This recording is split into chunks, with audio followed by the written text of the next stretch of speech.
नमस्कार। आज के इस विशेष विश्लेषण में हम प्राचीन शास्त्रों के एक बहुत ही प्रसिद्ध वंश को डिकोड करने जा रहे हैं, विवस्वान, मनु और इक्ष्वाकु की वंशावली।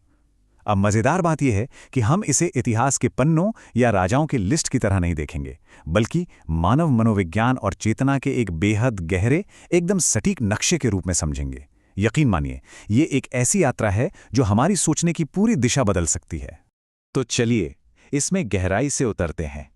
जब भी शास्त्रों में ये जिक्र आता है कि योग का ज्ञान सबसे पहले सूर्य को दिया गया, फिर मनु को और मनु से इक्ष्वाकु को मिला, तो क्या सच में वहां किसी ऐतिहासिक घटना या टाइमलाइन की बात हो रही है, या फिर मानव मन के सबसे गहरे रहस्यों को उजागर किया जा रहा है? ये सवाल अपने आप में हमें एक बिल्कुल ही नए नजरिए की तरफ ले जाता है। भगवद गीता के चौथे अध्याय का वो बहुचर्चित श्लोक याद है, जिसमें कहा गया है, मैंने इस योग का ज्ञान विवस्वान को दिया, विवस्वान ने मनु को और मनु से इक्ष्वाकु ने इसे प्राप्त किया। अब होता क्या है कि सदियों से इसे एक शाब्दिक टाइमलाइन या राजाओं की वंशावली के रूप में ही पढ़ा जाता रहा है, लेकिन अगर ध्यान से देखा जाए तो प्राचीन ऋषियों का इशारा इससे कहीं ज्यादा गहरे और आंतरिक सत्य की तरफ था। इस अंतर को थोड़ा और स्पष्ट करते हैं। एक तरफ है इन कथाओं का बाहरी रूप, यानी ऐतिहासिक राजाओं का प्रतीक, और दूसरी तरफ है इनका वास्तविक अर्थ, यानी आध्यात्मिक विकास का एकदम भीतरी सत्य। असल में सच्चे शास्त्र कभी भी हमें सिर्फ बाहरी कहानियों में उलझाने के लिए नहीं रचे गए थे, बल्कि वो तो अपनी जागरूकता को बाहर से समेटकर भीतर की ओर मोड़ने का एक खुला निमंत्रण है। तो सबसे पहले बात करते हैं विवस्वान की।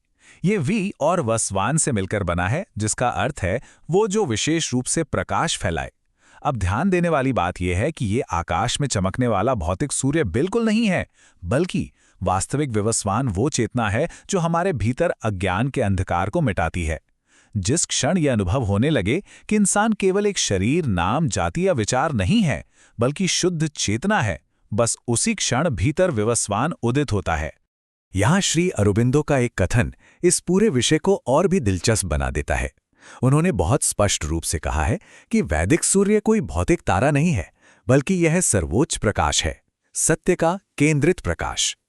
ये बात इस विचार पर मोहर लगाती है कि वैदिक सूर्य वास्तव में एक आंतरिक आध्यात्मिक प्रकाश का प्रतीक है, जिसकी खोज बाहर नहीं बल्कि अपने भीतर करनी है।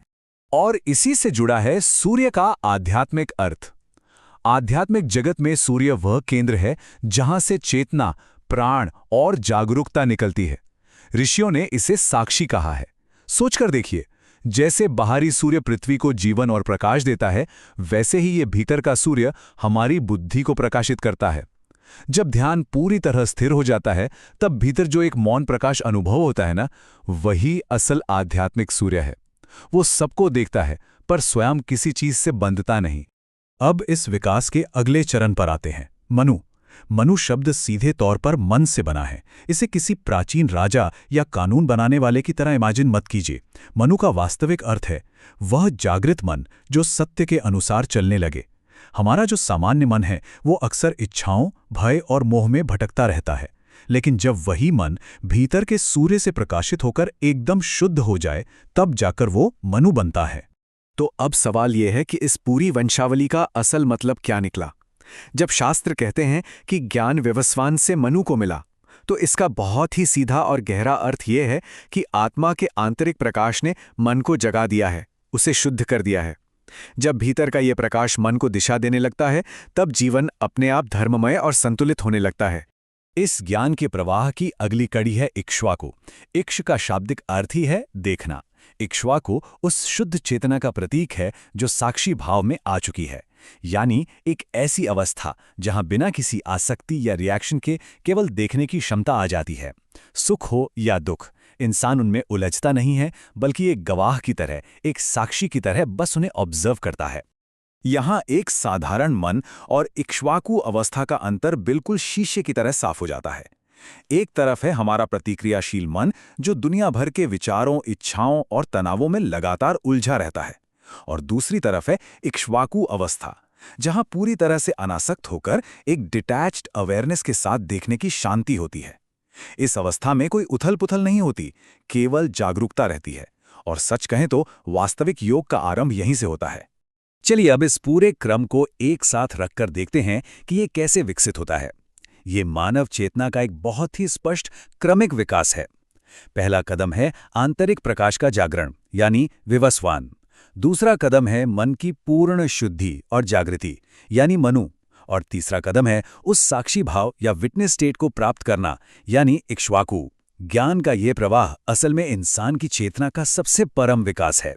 इस आंतरिक यात्रा के साथ एक और बेहद दिलचस्प अवधारणा जुड़ी हुई है और वो है सुरा। अब अक्सर सुरा को बाहरी दुनिया की मदिरा या शराब मान लिया जाता है, लेकिन इसका वास्तविक और आध्यात्मिक अर्थ बहुत बहुत गहरा है। सुरा का असली मतलब है चेतना का वो दिव्य रस। यह वो अनाहत आनंद या समाधि की अवस्था है जहां आत्मा परम सत्य में पूरी तरह से डूब जाती है। अगर तुलना करें तो बाहरी दुनिया की सुरा केवल एक भौतिक नशा है जो कुछ पल के लिए होता है, लेकिन वास्तविक सुरा आंतरिक शांति और आध्यात्मिक समाधि का वह अमृत है जो कभी नहीं उतरता। ये थोड़ी मजेदार बात भी है कि हमारे प्राचीन ऋषियों ने बहुत पहले ही ये खोज लिया था कि असली हैप्पी आवर तो गहरे ध्यान में ही घटित होता है। जिसने भीतर के इस प्रेम और सत्य का रस पी लिया, उसे दुनिया के बाकी सारे नशे एकदम फीके और बेस्वाद लगने लगते हैं। ये जो चित्रण अभी सामने है, ये कारण शरीर या हॉल ऑफ विजडम को दर्शाता है। यह हमें यह समझने में मदद करता है कि ये जो भी गहरे आध्यात्मिक अनुभव हैं, ये केवल हमारे इस भौतिक शरीर तक सीमित नहीं है। ये तो अस्तित्व की सबसे गहरी परतों में जाकर संचित होते हैं, भौतिक रूप से कहीं बहुत दूर, उस जगह जहां हमारा वास्तविक आत्मबोध या सेल्फ रियलाइजेशन घटित होता है। और ये पूरी आंतरिक यात्रा के सार को बहुत ही शानदार तरीके से एक साथ ले आता है। विवस्वान यानी भीतर जागा हुआ आत्मप्रकाश, सूर्य चेतना का केंद्र, मनु शुद्ध और जागृत मन, इक्ष्वाकु साक्षी भाव की स्थिर दृष्टि, और अंत में सुरा आत्मानंद का दिव्य रस। ये सारे प्रतीक मिलकर एक बहुत ही खूबसूरत और संपूर्ण आंतरिक नक्शा तैयार कर देते हैं। ये हमेशा याद रखने वाली बात है कि जब तक कोई इन प्रतीकों को केवल बाहरी ऐतिहासिक कथाओं के रूप में ही पढ़ता रहेगा, तब तक शास्त्र उसके लिए केवल एक रहस्य ही बने रहेंगे। इनका वास्तविक उद्देश्य हमें इतिहास रटाना नहीं है, बल्कि हमारा पूरी तरह से आंतरिक रूपांतरण करना है। सच्चा ज्ञान केवल और केवल तब मिलता है जब ये सूर्य बाहर आकाश में नहीं, बल्कि स्वयं के भीतर उदय होता है। अब इस पूरे विश्लेषण के अंत में एक बहुत ही गहरा सवाल खड़ा होता है। क्या वह आंतरिक सूर्य भीतर उदय हो चुका है? क्या उस आत्म प्रकाश ने मन को शुद्ध करके साक्षी भाव तक पहुंचाया है? इसी विचारोत्तेजक प्रश्न के साथ आज की यह चर्चा यहीं समाप्त होती है। इस आध्यात्मिक यात्रा और भीतर के उस प्रकाश की स्थिति पर चिंतन जरूर होना चाहिए। जुड़ने के लिए बहुत बहुत धन्यवाद।